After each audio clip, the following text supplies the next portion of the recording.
Dobar dan, dobrodošli u moj novi video. Danas ćemo pripremati makarone sa sirom i blitvom.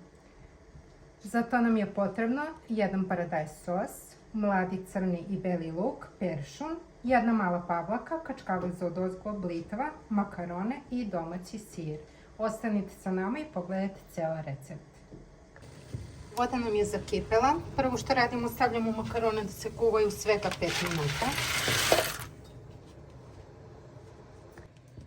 Dodajemo malo ulja i onda ćemo prvo propržiti crni luk. Stavljamo crni luk da se dobro proprži.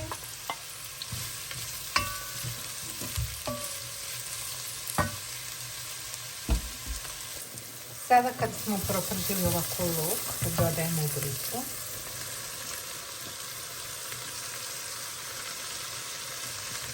I nastavljamo sa vincanjem, promešamo. Sada kad mi se ovako propržila blitva, dodajemo beli luk. Promešamo. I malo sada propržimo ovaj beli luk. Sada kad smo propržili i beli luk, dodajemo peršun. To malo promešamo i sklonimo sa vatre. Kada smo ovo propržili, dodajemo sol, zatim malo bibera,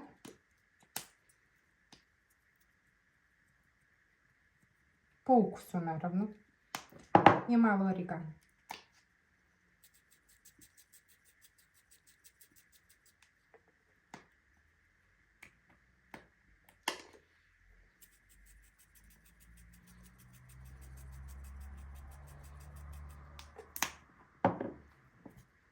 Izmrvimo sir i to sve lepo izmešati. Sada dodajemo makarone i to lepo promešamo.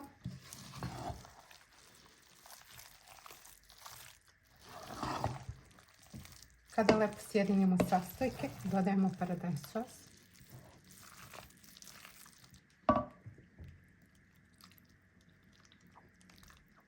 Ja ću sipati ceo.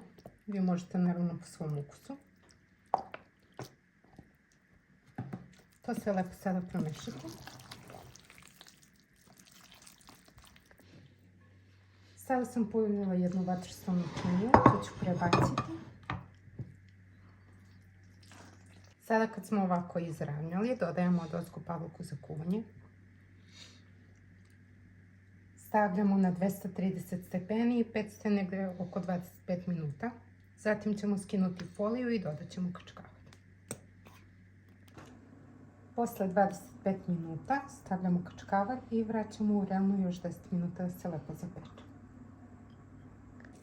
Makarone su gotove, sada ćemo se čekati malo da se prohlade i onda ćemo servirati. Naše makarone su servirane. One su jako kremaste, sočne kao što se i vidi. Ako niste probali ovu kombinaciju, probajte zato što je ukus blitve, sira i belog luka prosto savršenstvo.